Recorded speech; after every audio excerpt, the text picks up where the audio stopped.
went to Australia. I think it was. Do you remember when they had a World's Fair there? It was like '89, I think it was. I forget what year. They had a World Bodybuilding Championship there. I was working for Joe Weider, and I came over to Australia. A very long flight. What's the name of that? Qantas Airlines. That's it. And I was in Brisbane, but I stopped off in Sydney. That's where the plane landed. Yeah. Then we went to Brisbane, and I remember the hotel was a place called the Gold Coast. They called it. Yeah, and the hotel was right, literally on the beach. I mean, you stepped out your door and you were on the beach. I'll never forget that. And I was there walking down the beach with a friend of mine, Julian Schmidt, who wrote for Flex magazine, and we weren't warned that the women were topless. So the first, I mean, we're fully dressed. We're not in bathing suits. We're just walking along the beach there. And the first thing I see is all these topless women. I mean, and I spoke to a couple of them were friendly. And I remember I always remember never, always look at their face. Don't look down. Yeah, don't look down. Always keep your, you know what I mean? It was kind of funny to do that because some of these women had, really big pecs. That's the Gold Coast. It's also known as Surfers Paradise. Yeah. And, I had a friend of mine for years who lived in Australia, in Adelaide, right? And he used to tell me, and he used to come and visit every year, and he'd come to the United States. And I once said to him, I said, what's the difference in your opinion between American women and Australian women? And he said to me, the American women tend to be, what did he say? He said they were, I think he said that the American women were prettier, but the Australian women were in better shape, generally speaking, And I remembered that statement when I was walking down that beach on the Gold Coast. Most of the women on the beach were in pretty good shape. I mean, I didn't see any really out of shape women. And maybe it was just a coincidence. I don't know, Well, also, we don't have such a huge population as you do in the United States.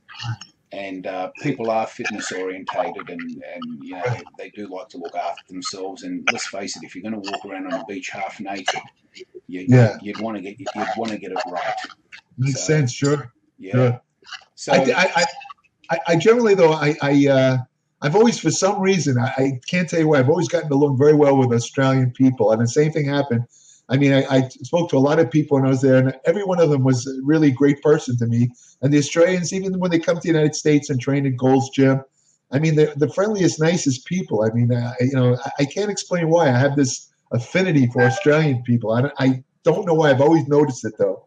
I mean, it's not that I don't get along with others. Don't get me wrong, but Australians. Let me put it this way: it's like I could paraphrase Will Rogers. I never met an Australian I didn't like. Good. Look, I think America. Everything that happens in the United States affects us here. Like if you sneeze, we catch a cold. Right. So, and it's more obvious now, more so than ever.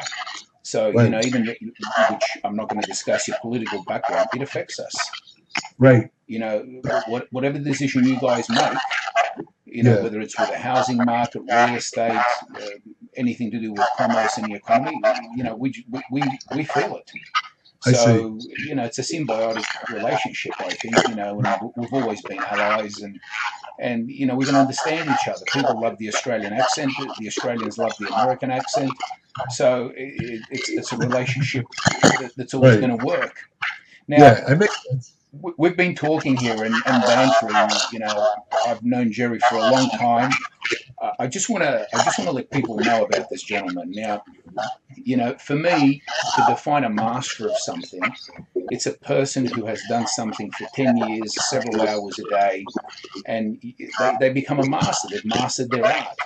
Now, this guy here has probably been a master 4 or 5 times over. So, I'm an opinionated person, but when I talk to Jerry, I'm all ears. This guy not only has the experience, he's a research scientist pretty much. And, he's got this newsletter that's called Applied Metabolics. And, some of the things that I've heard about it, it's just amazing. And, I want to introduce Jerry to ClassicBodybuilding.com. I have the greatest respect for him. He has an incredible background. I'm a little bit younger than Jerry. I saw Jerry in the Weider magazines. He used to write for Weider. There was articles about him. There were even photos of him competing. I remember I think it may have been in 1974, Mr. Western USA, Bill Howard may have won it. And, you know, I saw you up there and you looked incredible. I'm not sure where you placed, but, you know, I was around 12 years old at the time, and I'm looking at this and I'm just totally amazed at anybody that I saw in those American bodybuilding magazines. Mm-hmm. In fact, I know so much about American bodybuilding history, most Americans don't know what I know. So it's a pleasure and an honor to be talking to you, Jerry. So do you want to, let's just start talking about this newsletter that you got. Okay. What actually is it? You know, what do you talk about in there? How can it help people? You know, I'm one of these people that would like to get the classic look back, you know, men, women, and, you know, I want to ask you about some of the things that's in that, if you sure. know. Okay, well, as you correctly pointed out, John, I wrote for magazines, bodybuilding magazines. I've had approximately 7,500 articles published over the last maybe 35 to 40 years. I started out in the 70s writing courses for some of the pro bodybuilders in California, Bill Grant, a couple other guys. And then I segued into writing for magazines, started in the early 80s.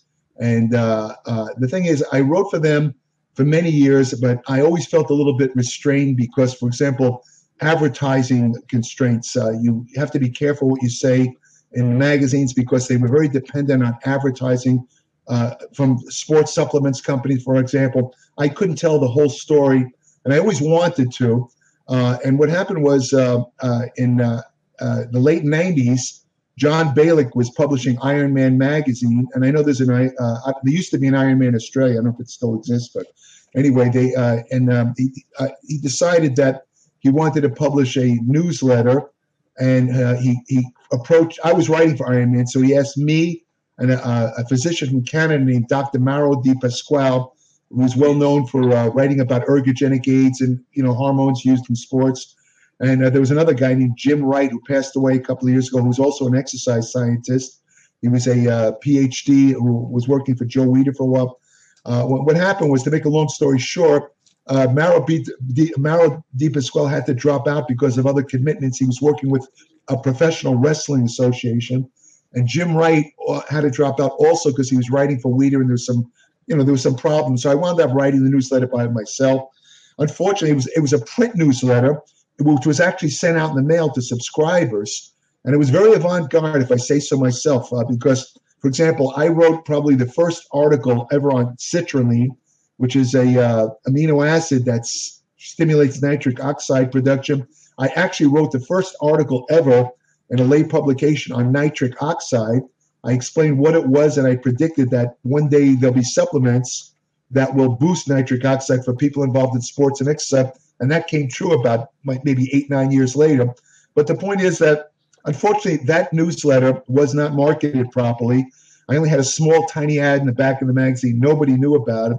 So after 2 years, it kind of died. They pulled the plug on it because, it was a print publication. They had to pay for printing and mailing it out, so he decided it wasn't worth it, John Balick. But I always remembered that, and I always wanted to, start it again. So I continued to write for the magazines up until, I guess it was about maybe 5 or 6 years ago. And the advertising for the magazines, the sports supplements, gradually they were pulling their ads out of the magazines because they wanted to place them on the internet. They thought they'd get wider distribution by having ads on the internet rather than magazines. And when the magazines lost the advertising revenue, they kind of started going down and down. And after a while, they couldn't pay anybody, including me.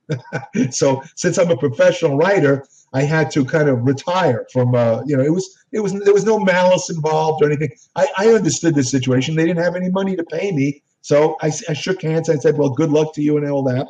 And I said to myself, well, now I think it's time to resurrect this newsletter. But in the interim, since the 90s, I published, the original Applied Metabolics was published in the late 90s, when the internet was relatively small. It wasn't really nothing like it is now. In the interim years, the internet had grown so much that there was now the possibility of a digital publication which I could manage. you know, the costs of printing it out and sending out in the mail would have been prohibitive. I just didn't have the money for that. But a digital publication I could do. And I said to myself, well, you know, I looked around. I looked at all the websites related to health and fitness and bodybuilding, and I constantly saw absolute misinformation, terrible, unscientific, what they call bro science garbage. And I said, there's a need for truth out there. People need to know evidence-based truth related to bodybuilding, nutrition, fitness, medicine, and health. So I decided to start this publication. It took me, believe it or not, about 14 months to find a webmaster, because I don't know much about web design. It took me about 14 months to find a company that could meet my requirements for what I needed to publish this newsletter. So I finally started publishing, I believe it was September of 2014. And what I do in this newsletter is I cover the waterfront. See, there's other digital newsletters, and they're pretty good publications, don't get me wrong. But some of them cover nutrition mainly. Some cover exercise science and techniques. There's one that I know of that covers strength and fitness. But first of all, these things here are rather narrow in scope. I cover those subjects, plus I cover a whole range of subjects: hormonal therapy. I cover exercise science, nutrition, supplements, anti-aging research, because there's a lot of people like me who are getting older and they want to know ways to kind of slow down the aging process. I mean, you can't stop aging altogether, but there are little tricks you can do that'll slow it down. And I include that, and I include women's health. I don't leave the women out. I have stuff for them in there. And so I cover a broad, that's why I differ from some of these other publications. And also my publication is actually 1/3 the price. These other ones are, my publication is $10 a month. Some of these other ones are $30 a month or more. So, it's a great bargain, because every article, John, is extremely in-depth. I mean, I literally throw in, I've had people cancel because it was just too much for them. There was so much information offered that they couldn't handle. In other words, they couldn't even read it because, you know, they had more or less short attention spans, which I understand. I'm not making fun of them, because I wanted to offer people everything possibly known about the subject. If I write about a nutrient, I'm going to tell you everything known about it. I'm going to give both sides of the story so the readers can make up their mind. But the bottom line is that it's 100% true. And when I do inject my opinion, I label it as such. In other words, I won't state something as fact that I don't know is fact. I'll say I think, or something like that. In other words, I base everything on evidence. So it's a great educational tool for trainers, anyone involved in fitness, health, exercise. And like I say, my background is not only as a bodybuilder and involved in this for 57 years, but I've been studying myself for almost the same amount of time. I've been reading since I started reading at age 4, but I started reading science at a very young age, and I've been studying it consistently for years. There's very few people with even doctorates that can match the amount of knowledge I've amassed in the last, let's say, half century. And I put this into my newsletter. So with my newsletter, you get a combination of, let's say, academic learning, or, you know, what you'd see from going to school, and actual on the street experience in the gym. I've worked out. I know what works. I know what doesn't work. I can set people on the right track, like a guy like yourself who has years of experience. You know the difference between correct training and incorrect training. And this is all incorporated in the newsletter. So I think there's something in there for everybody. But I always warn people that, this is not for the people that have extremely short attention spans, because every issue is 40 to 50 pages. It's literally an ebook every month. So if you have a problem with reading, it might be too much for you. But one of the reasons why I had to get the right web designer, I wanted it to be a publication that could be read in any media. You can read it on a cell phone. You can read it on one of those iPads. You can read it on your computer. You can read it anywhere. In fact, there's even ways where you could have the text read to you, like the voice to text stuff. You can do that too. And I throw in a couple other things. For example, subscribers. I set up a private Applied Metabolics webpage to subscribers where every day, John, literally every day, I put new items on there related to nutrition, health, medicine, and fitness. And I answer questions. Like if any of the readers have any questions about my articles or anything else, I'll answer them. And I also have an email portal on the site, on the Applied Metabolics site. That, by the way, it's www.appliedmetabolics.com, where I will answer questions for subscribers, short questions, you know, if it might not even relate to anything I wrote, they're welcome to answer me questions. So, you know, there's a lot of kind of bonuses with that also. So I think it's, again, I before I actually published my first issue, I myself subscribed to about 4 other digital publications related to bodybuilding, health, and fitness. I wanted to see the way they were set up and what the content was. And like I say,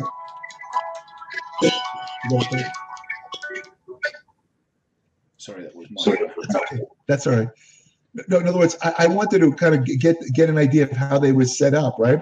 So what I did is I can tell you that it's not that they were bad. They actually often, I mean, the people writing for them were very knowledgeable. Some of them were academics, you know, PhDs and all that. But, you know, the thing is, none of these people, the common denominator that I noticed is that none of them were writers. And, you know, the stuff tended to be, a lot of them read like medical journals. They were very thick, you know, they were hard to read. They used expressions like p-values and stuff that, unless you had a science background, it was completely over your head. You know, nobody knew what you were talking about. Again, the information was good, but it was a little bit too heavy. The bottom line is they didn't know how to write for the public. I do. That's one of the main differences. So my style in applied metabolics, because I wrote for magazines for, let's say, 35 years, it's a magazine style. In other words, it doesn't read like a medical journal. Any technical terms I have to use, I explain immediately, so nobody has to look it up online and find out what I'm talking about. Anybody with a 6th grade education can read it, you know. So that's the basis. Like I said, I've been doing this since September 2014. That's literally, I work very hard on this newsletter.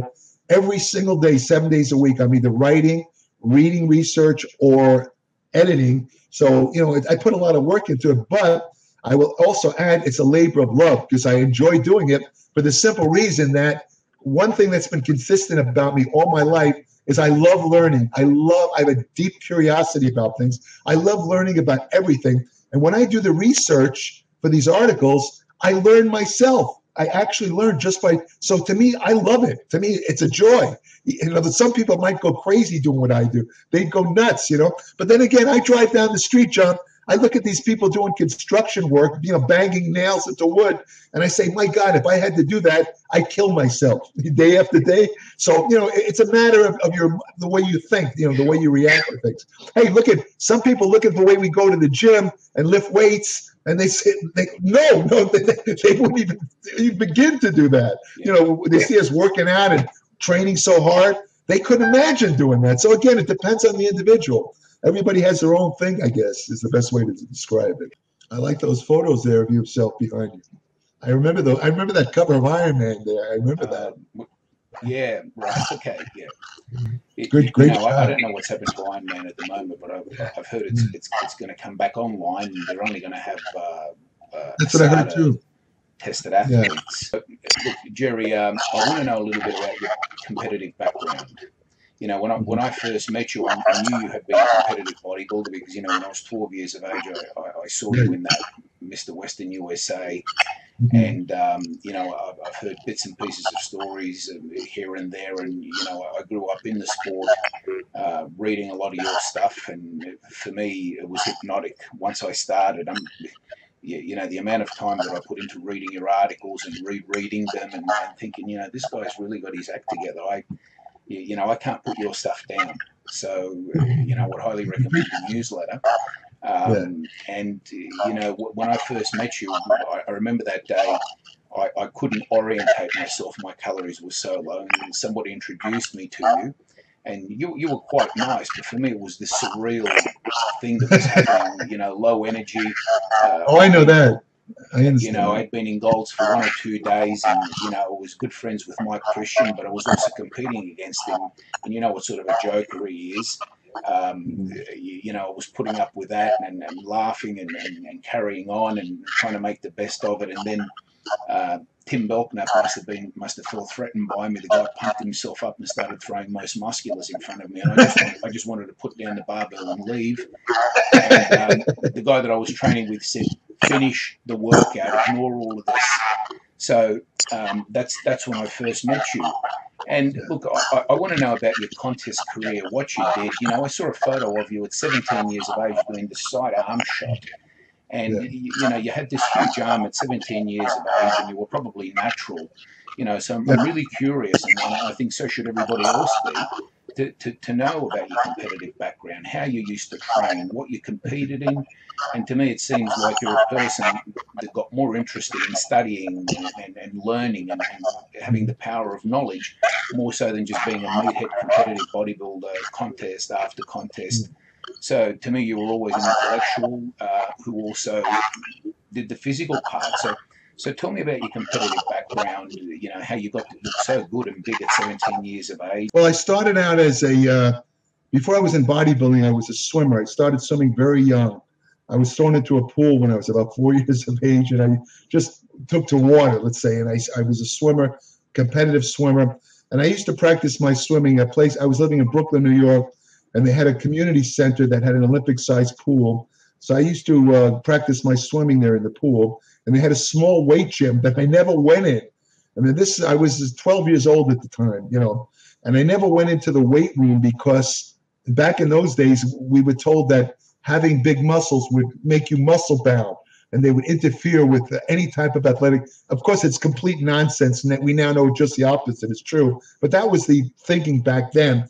So what happened was I remember heading for the pool one day, and I had to walk through a lobby, and there was a bunch of people in the lobby, and I'll never forget this because the people suddenly parted, kind of like the Red Sea there in the movie Ten Commandments. And all of a sudden, I see this guy walking through, and it was the first bodybuilder I'd ever seen in person. He was wearing posing trunks. He was walking through, and the guy was really muscular. And I said, my God, what is this? I'd never seen a real bodybuilder. And I tapped somebody on the shoulder. I said, who is that guy? And I still remember after all these years what the guy said. He said, that's Jerry Winnick. He's an animal. That was the exact words, you know. And I was very impressed by the way these people reacted to this guy, like they were in awe of this guy. So I wound up talking to the guy about a day later. I ran into this guy, Jerry, and I said, how did you get that big, you know? He says, well, I lift weights. So I said, you mean like in the weight gym here? He says, yeah.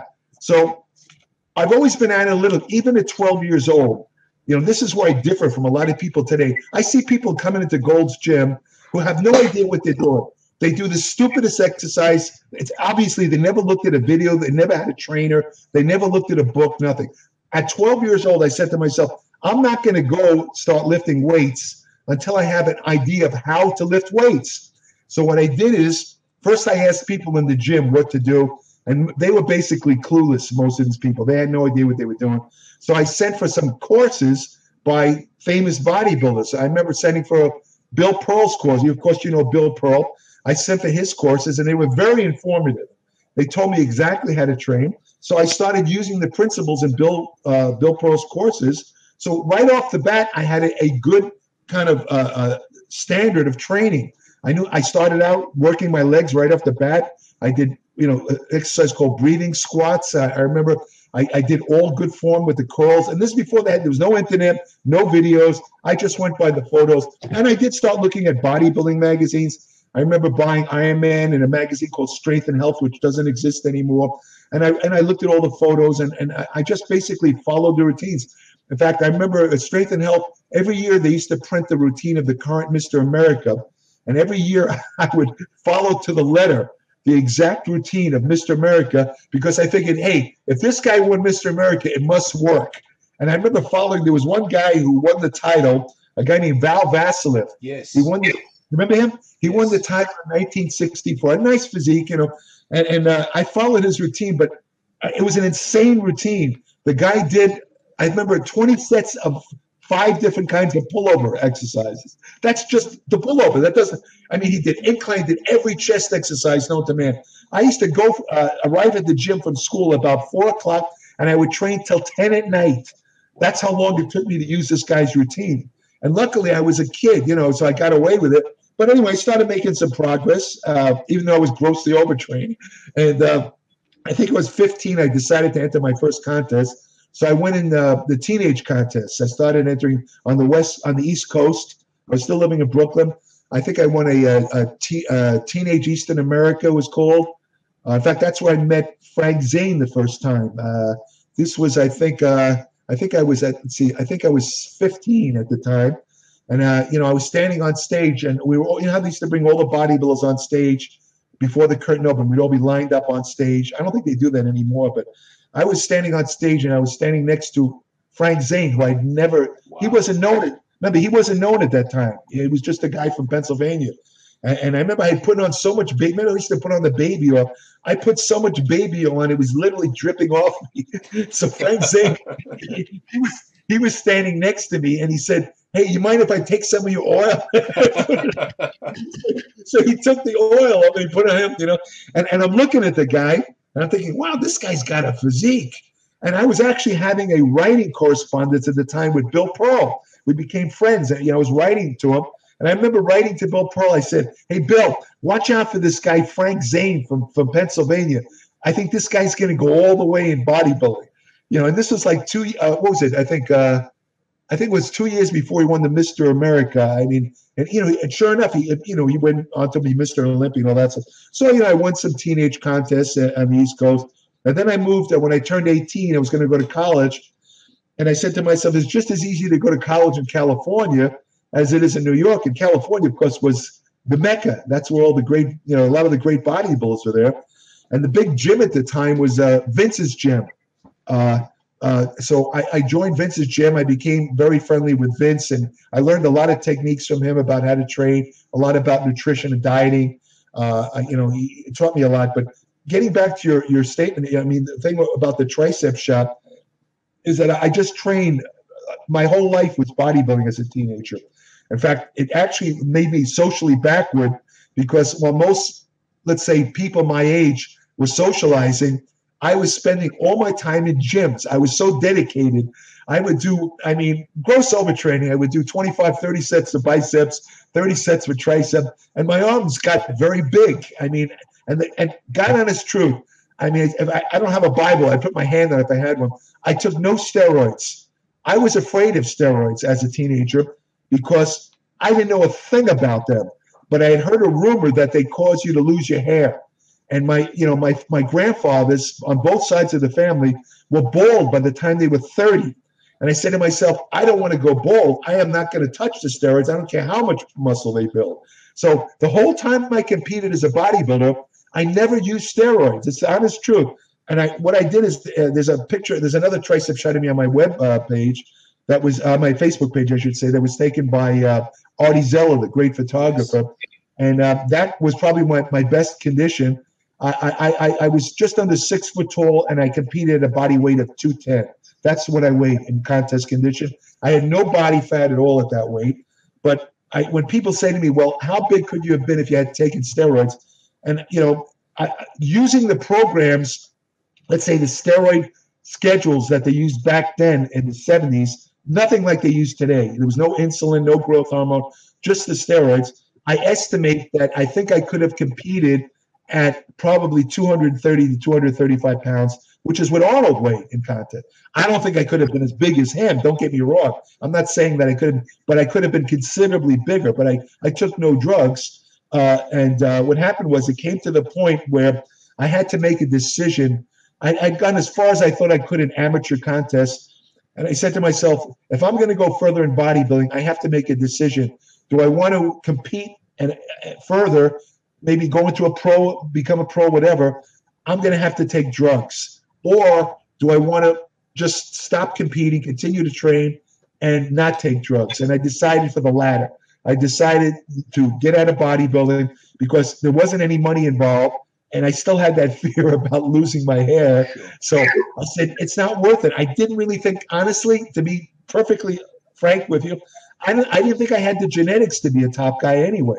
I started out as a kind of before I was a swimmer, I was a kind of little fat kid, and I got rid of most of my fat from swimming. But the point is, I don't think I had the genetics of some of the guys like Arnold and all. I never had those genetics. So I thought about that too. Like I say, I've always been very analytical. So I decided that I'm going to continue to train, but I'm not going to compete. And that's what happened. So I think it was like my last contest was 1974. I've been training ever since, but I've never competed since then. And honestly, I've never had any desire to compete. I went to a lot of contests because I wrote for Joe leader there. Like I said, from the 80s to the late 90s.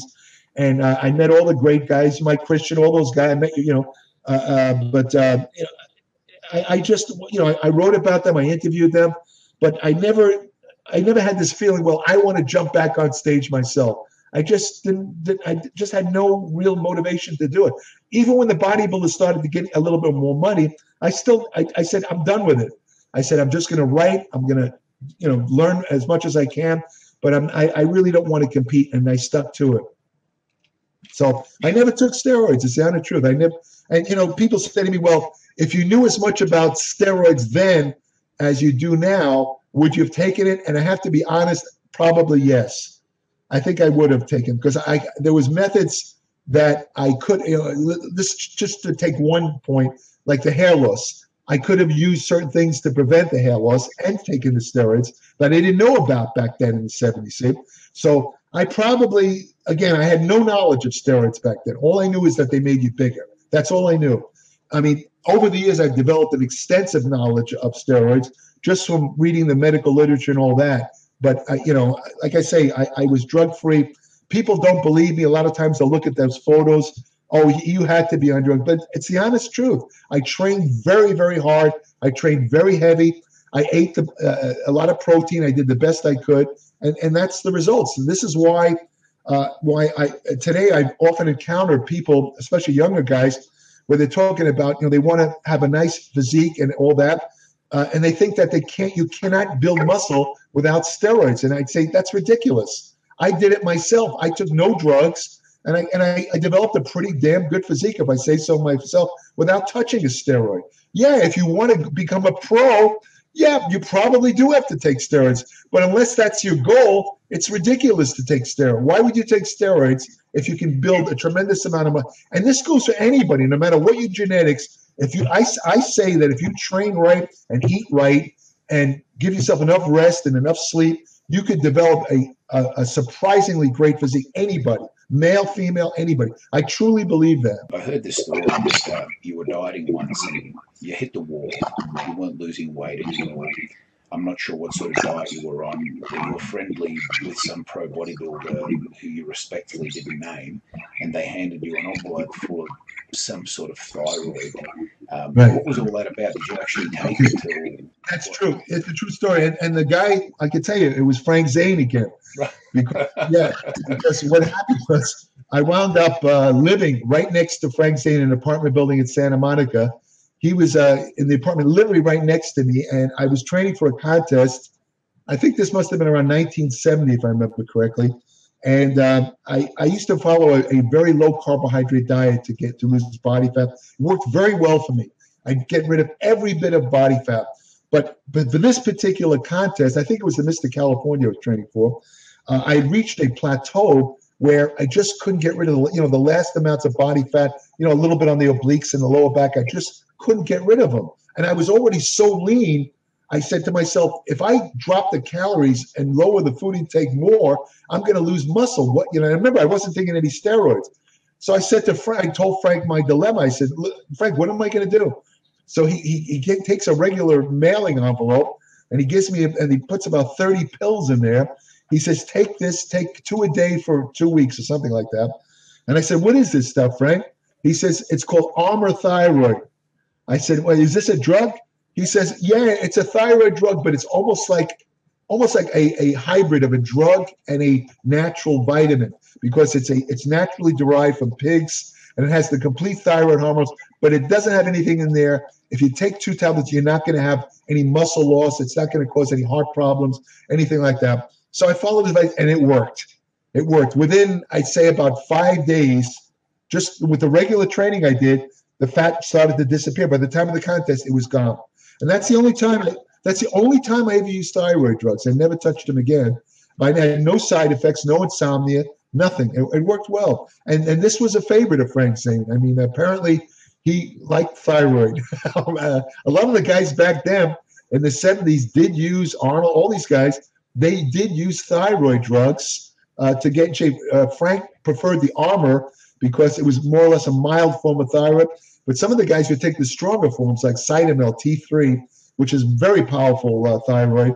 And again, that's one there where you could actually start to lose some muscle on that, and it can overstimulate the heart. So, but that was the story there. Right. So, which leads me to the next rumor that I heard. Because you lived close to these guys, apparently I heard that they used to keep their trophies. They used to store their trophies in your apartment. And, right. I heard that it helped you become a great ladies' man because you were able to take females back to your apartment, show these trophies off, and they didn't know. I'm not sure what story you told them. I always wanted to find out what that was about. Do you mind telling us about that? Sure. Well, again, this is again related to Frank Zane again. Remember, we were next door neighbors, and Frank said to me one day, turns out him and his wife, Christine, were going to move, and he had all these trophies that he had won. This is, again, around 1970. He had all these trophies he had won in his apartment, and he said, Jerry, could you do me a favor? Could can I move my trophies into your apartment temporarily while I get settled in the new place? I said, sure, Frank, no problem. So he moves these trophies in there, and they're all in my living room. All these trophies, you had this 6-foot-tall Mr. America trophy in there, Mr. International. So I was attending Santa Monica College at the time, and this co-ed female, she came up to me and she had missed a class. She wanted to know if I had the notes that for a class that she missed. I said, yeah, I have them at home. You want to follow me home, and I'll give you the notes. So she follows me home. She's a very pretty young girl, I remember. And I opened the door, and the first thing you see in the living room is about 30 of these trophies lined up against the wall. And she doesn't say, she starts to look at the trophies closely, and she's reading Mr. America, Mr. Universe, Mr. International. And then she looks at me, she says, are these your trophies? I said, well, it's my apartment, isn't it? That's great. And she was in awe. I mean, she's in the presence of Mr. America and Mr. Universe. She couldn't believe it, And I was in good shape. Remember, I was competing back then, so I was in really good shape. I was pretty, I was not as big as Arnold, but of course I had muscle definition. So and I even had a tan at the time.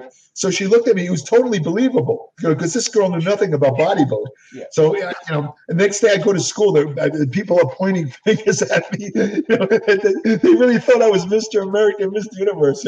Thank God they didn't directly ask me, because I'm not a liar. I would have had to tell them the truth. You looked the part. I saw the way you looked on stage. You look really good. At the time, I was just, I had just started, looking at guys like you, I'm Mr. Western American. I'm going like, how are you ever going to be able to do anything like this? So for me, I could resonate with that story. I would have fallen for it myself. So it's great. Look, the one thing I want to ask you, I read about Val Vaslif. No magazine ever really wrote what you've just told us. Now, you've told us so many things that I didn't even expect you to come up with. These are really great. People need to hear this. How did these guys train? How did they actually eat? You're talking about the guys in the 70s, like Arnold and those other guys? Arnold, all these guys, really. You were hanging out with these guys. You were right there. What went on? How many times a day did they eat? How did they do all this? Tell us the truth, because I don't think we've ever been really told exactly what went on in any of the magazines. Well, the truth is, unfortunately, I've seen a lot of exaggerations. For example, I've seen Arnold himself talking about training 12 hours a day or 8 hours a day, which makes me laugh, because I trained with him at the original Gold's Gym. His workouts were 1.5 to 2 hours. That's it. Now, what these guys generally do, they had a pattern where they would train hard for 3 months before a contest. The rest of the year, they'd more or less glide. They'd continue to train, but they would cut it down to maybe 4 days a week. And the workouts would be, for example, Frank Zane, we had a term we called Frank Zane workout, because Frank was teaching at the time. He'd come into Gold's Gym and do like a 20-minute workout and leave. A very light, just to keep in shape workout. And Arnold would do the same thing. He'd come in, he'd work out, but nothing really intensely, and this and that. And they'd get off the drugs, so their physiques looked pretty different also. But about 3 months before, everything would rev up. They'd start training 6 days a week. Most of them trained twice a day. Arnold would come in, and he would do something like abs or something like that in the morning, and come back and do another body part. Arnold had a quirk where he always had trouble with his leg size. So he always trained thighs alone with no other muscle groups because thighs knocked him out so much that he just couldn't train anything. And that was generally the pattern. And they trained about 6 days a week on a split routine. They hit each muscle twice a week. Typical pattern would be first day, let's say shoulders and arms, second day legs and calves, and they might split that up, and hamstrings, lower back. The third day would be chest and back, and then they would maybe rest. I'm sorry, no, they'd go straight to repeat it, and then they'd rest 1 day a week on, let's say Sundays, they'd rest. And another pattern that was common in those days was staying on the diet, whatever diet it was, whether it was low calorie or low carb. You stay on the diet about 6 days a week. This is before a contest, and then on Sundays we called it a junk day. You'd have whatever you want. Today they call it refeed days. That's what they call it today. But we called it junk days, where we just, for example, in my case, since I was on a very low carbohydrate diet, on Sundays I'd load up on carbohydrates. I would go into with these. They called them smorgasbords. These all-you-can-eat restaurants. And a bunch of us would go in there, and we'd head straight to the meat and potato section. And I remember, we'd pile up all the potatoes, and I used to put like 2 pounds of roast beef on the plate. We used to get thrown out. I remember one place we went to was in Santa Monica. It had a big sign on the outside. It said, "All you can eat." So I went in there with the guys, about 4 other guys from the gym, and we skipped the vegetables. We went right for that, the meat, potato stuff, and all that. And we loaded it up. And I remember there was a guy watching me the whole time, kind of giving me dirty looks. Obviously, he worked there. And he came up to me at one point after I had about 4 plates. He came up to me and he said, he had an English accent. I remember he said, "I'm sorry, sir, but if you continue to eat meat exclusively, I'm going to have to charge you accordingly." That's his exact words. So I said, "Wait a minute." I said, "Hold on a second. You have a sign out there that says all you can eat. Is that false advertising?" So he says, "Okay, you guys can finish up today, but don't come back," right? Now, the funny part of the story is about a day later, I'm driving up the same street, and I see the sign. They changed it. Instead of all you can eat, now it says best you can eat. Because of me, they changed the sign. That sounds like pretty good food anyway, meat and potatoes. Like when I have a refeed day, it's really bad. And for me, I've stopped doing it because in that one day I would destroy everything that I did during the week. So you guys must have had some sort of parameters where how many meals a day were you having? I'm trying to work out why we had small waist back then, concave stomachs that actually grooved inwards, not outwards. And, right. This has got to have something to do with it, surely. Well, the thing is, I use this particular restaurant, like, we ate the meat and the potatoes, but we didn't exclude carbohydrates. You have to understand. I mean, we'd have desserts, we'd have ice cream. I remember eating quarts of ice cream on the refeed day. I mean, there was no limit. I would eat an entire jar of peanut butter.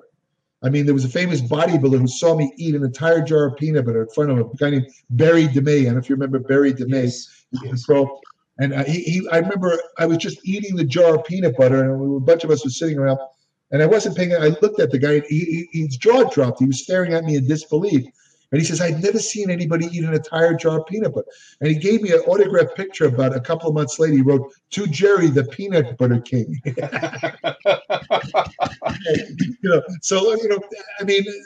I mean, I talked about the meat and potato, but the truth is, there was no limit. And, we'd get a little bloated on that day. Yeah, we'd eat so much, your stomach would stick out, but it was temporary. Because the next day, you have to understand, back on Monday, we'd go right back on the diet, and by Wednesday, all those calories are gone because we trained, and the calories are now dropped completely low because of the diet. So all the excess calories we took in were completely oxidized from the exercise and diet. So it never hurt us, no matter how much we eat. Now, like you today, I would not do that now myself because I don't train 2 or 3 hours anymore like I used to. And second of all, I'm older. My metabolism is probably not the same. So doing something like that, meaning eating as much as I want 1 day a week, would not be a good idea. I don't recommend it. But you have to understand, I got away with it then because I was young, I was training very hard, and I was on a very strict diet. But we probably went overboard on that. You know, we probably ate too much, to tell you the truth. So Jerry, in general, was it 5 or 6 meals a day like now? Was it 3 meals? What really did happen? I always had trouble getting 5 or 6 meals. The most I could eat was 4, but generally speaking, most of the guys did get 5 or 6 meals. I would have my pattern was something to have maybe 2 to 3 food meals, and then I'd have protein drinks and count them as meals. So you could say in some days I did have 6 meals, but 3 of the meals would be purely protein drinks. But other guys ate actual food. They would have 6 small meals a day.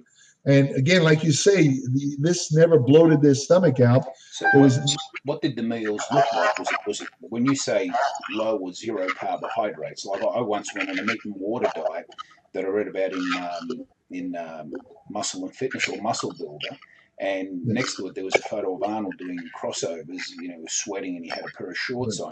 So I immediately read the article and said, well, that's a photo of him. This is the article, meat and water. This is the way you got to eat.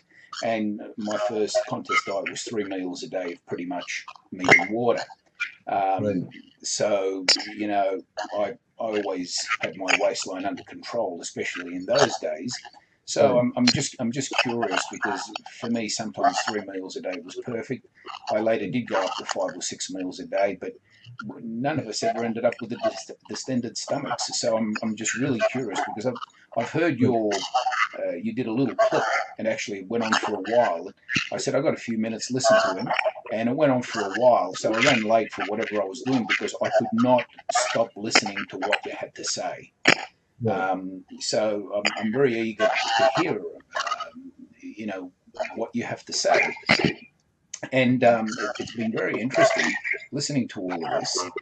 And the other thing I wanted to ask you is about classic bodybuilding now, Jerry. You know, you've been through everything. You've watched the sport evolve.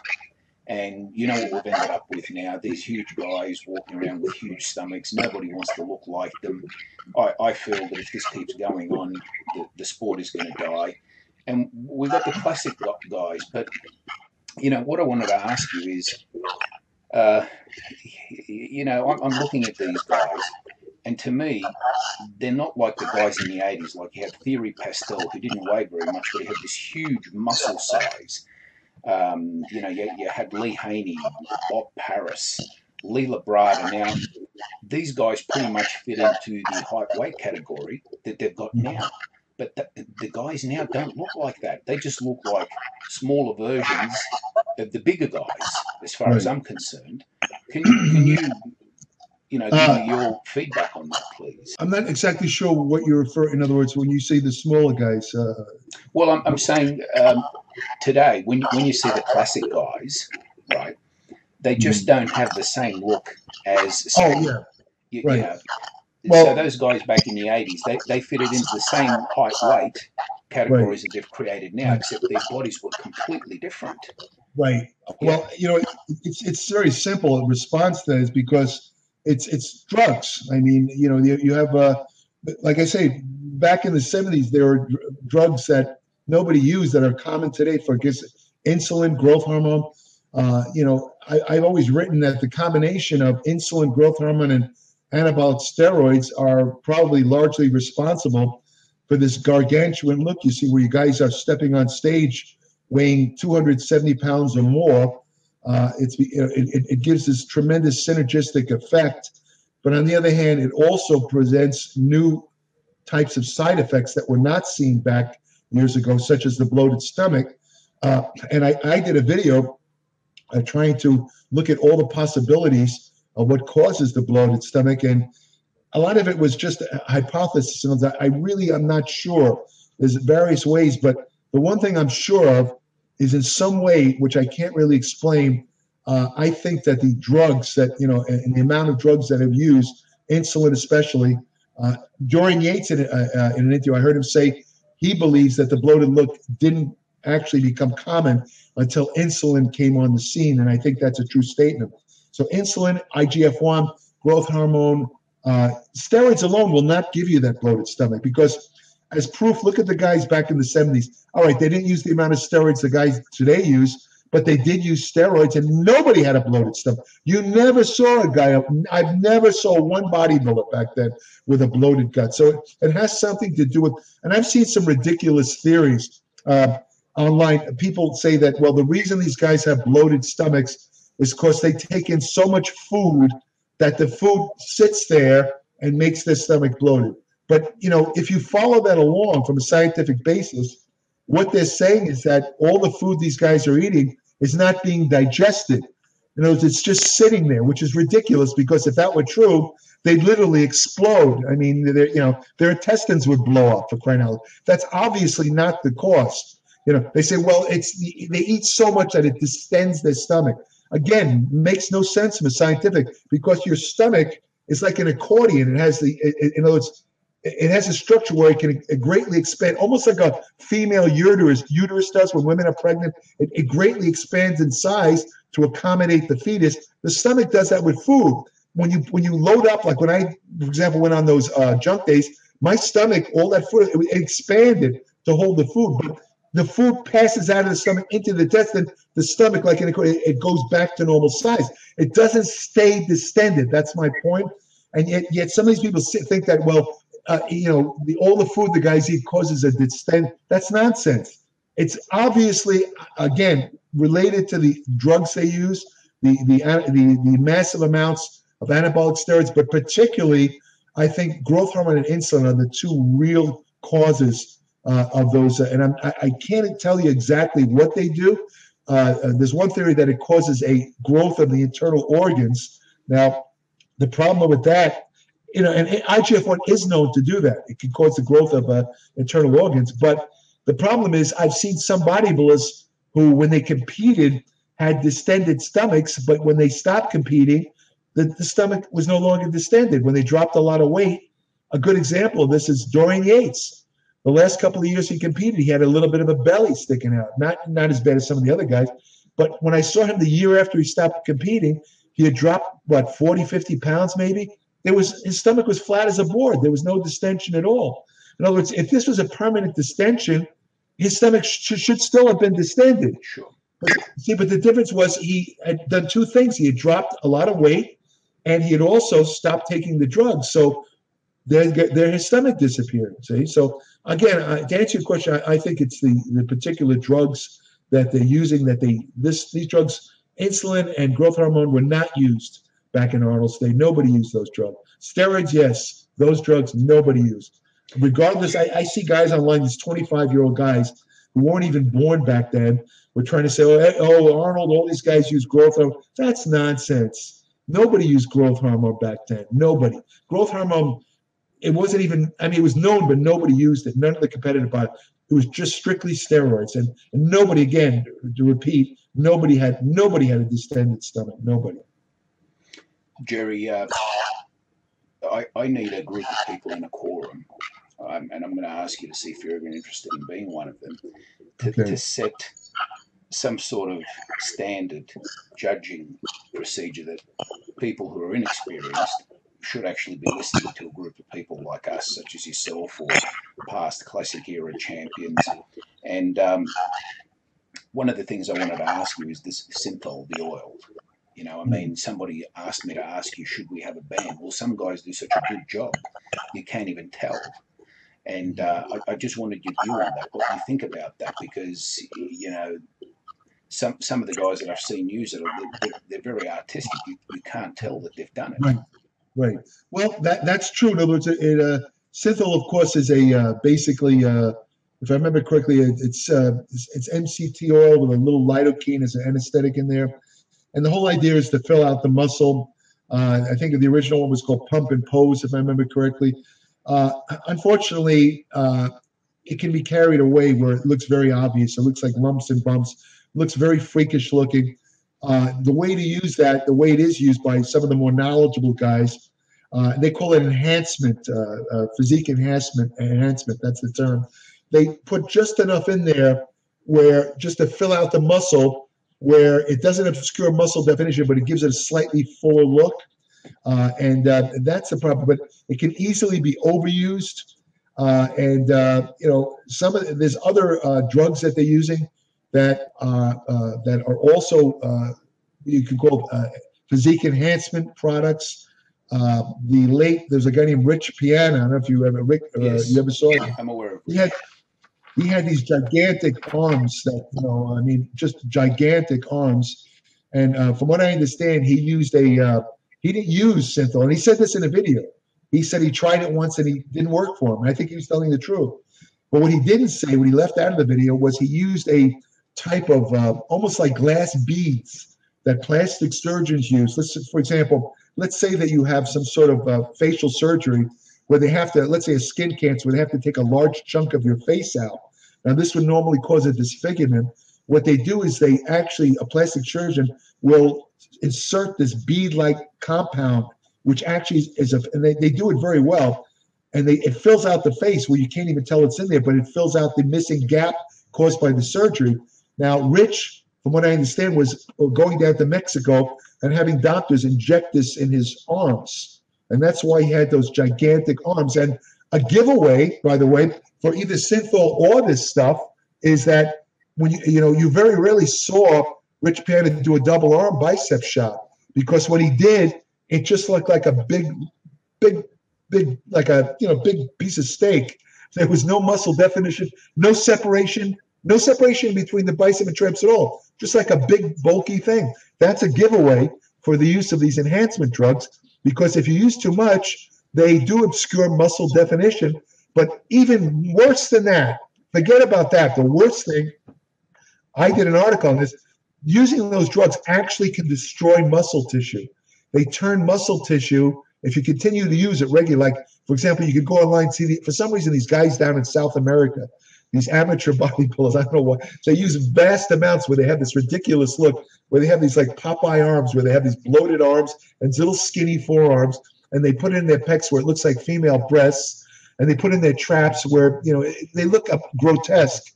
But the thing is, these guys continually inject that stuff in there.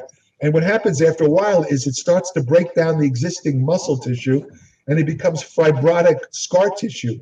So you cause permanent muscle tissue loss if you continue to use that. Now, this contrasts with the pro bodybuilders, the ones that do use the so-called physique enhancement drugs.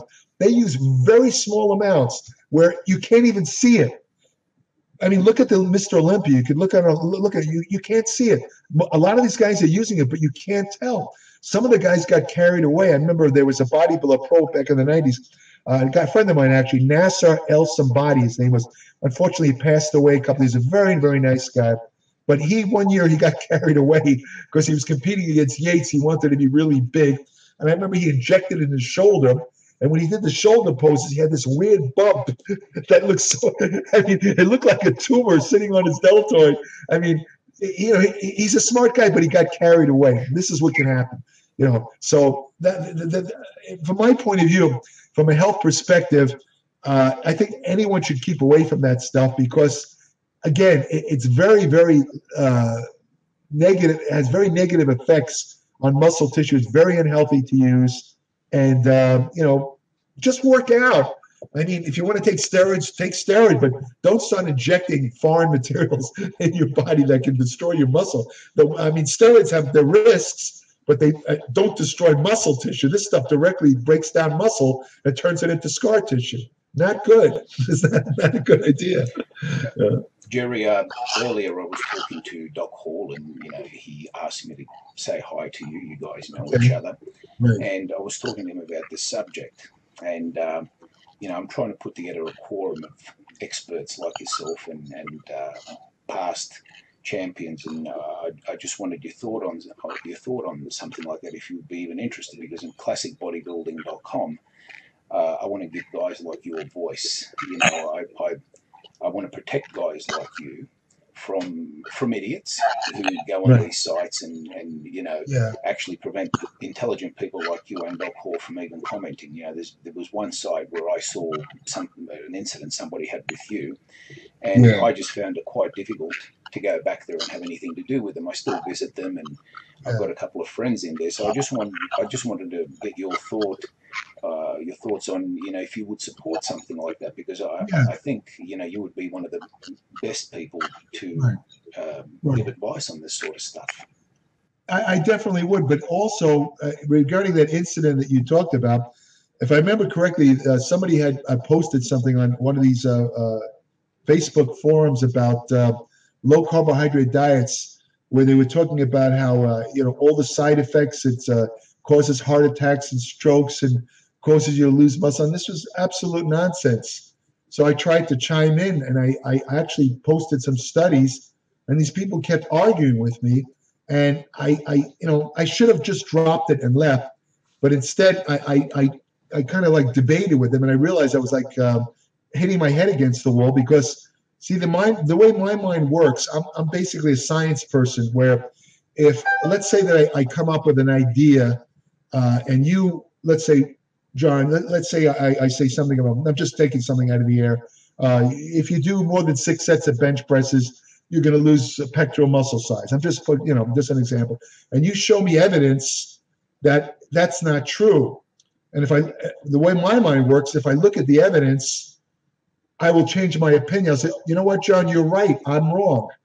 So when I encounter people where I actually present them clear-cut, science-based evidence that it's wrong, and they're still arguing with me, I lose patience, because it's ridiculous. I mean, if you can't believe science, then you're a lost cause. So I admit I took it too far in that forum. As soon as I realized the attitude, I should have gotten right out. But after a couple of, you know, responses, I asked the guy to, you know, delete me from the group. He had added me. I can't remember his name. He was a former Mr. Australia. You probably know him. He was his name was George something or other. Remember correctly. George Jones is a close friend of mine. He's a nice guy, a very nice guy. I have nothing against him personally. In fact, I communicated with him a little bit. You know, it wasn't him that was the problem. It was these people. And I wrote to him. I sent him a message. I said, George, there's nothing personal, but I can't deal with some of the people on your group. I mean, I just don't really want to. I can't communicate with them. So please delete me. And he did. Anybody can go onto the group and they can have opinions, but I'm not really, you know, if I want to hear you talk, I don't really care what anybody else has to say. I'm wanting to hear Jerry Brainum. So that's how I'd like to conduct myself, and have you on there if you know, if you agree to do it. And, you know, Jerry, I wanted to thank you for doing this with me today. It's really incredible. You know, this is really the first time I got to speak to you. I've read everything about you. I met you under some severe conditions, and I wasn't even sure what you thought of me. We would like to have you back on a regular basis. And, you know, I would highly recommend looking at this newsletter that Jerry produces, which is called Applied Metabolics. I certainly would be very interested in, you know, reading everything that's in there. Even when I don't have time, you know, you've done this to me before. I was rushing off somewhere, and you start. I found this thing on YouTube about, you know, your theory on huge stomachs, and I just got hypnotized into listening to the whole 45 minutes of it and forgot what I was doing. So it's been so good having you on here, Jerry. I'm hoping I can get you back on here with you know, the latest things that are happening, because I know you're the man for this sort of stuff. So I really want to thank you, and I consider it a great honor to have had you on here and to be able to talk to you. Absolutely, a pleasure to talk to you. So pleasure to talk very much, Jerry.